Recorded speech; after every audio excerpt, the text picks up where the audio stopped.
আমরা বলি যে সুবহানাল্লাহ পড়লে এত নেকি, আলহামদুলিল্লাহ পড়লে এত নেকি, নামাজের সালাম ফেরানোর পর আয়াতুল কুরসি পড়লে এত এত নেকি। কেউ আসলে স্পেসিফিকলি বলে না যে জান্নাতে যেতে হলে কতটা নেকি লাগবে, অথবা জান্নাতে যেতে হলে আমার রিকোয়ারমেন্ট কি, কত হাজারবার সুবহানাল্লাহ, কত হাজারবার আলহামদুলিল্লাহ পড়লে আমাদের হয়ে যাবে।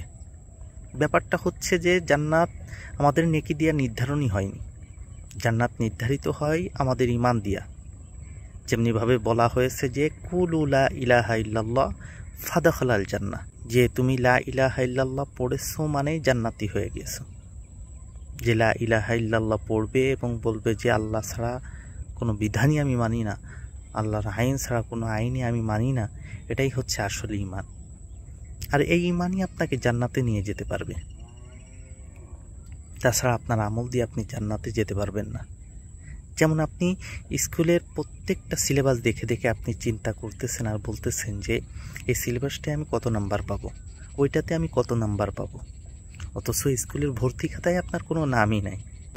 ঈমানটাও হচ্ছে আমাদের জন্য ঠিক এরকম। আমরা যত আমলই করি, যদি ঈমানটা ঠিক না থাকে তাহলে আমাদের আসলে কোনো ফরকই পড়ে না।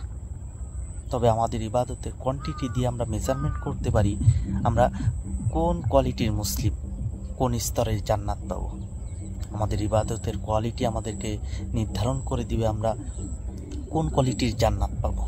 যেমন নবীজি হাদিসের ভিতরে বলেছেন, আখলিস দীনাকা ইয়াকফিকাল আমালুল কলিল, যে তুমি তোমার দিনকে, ঈমানকে খাঁটি করো, মজবুত করো, যেন অল্প আমলেই নাজাতের ব্যবস্থা হয়ে যায়।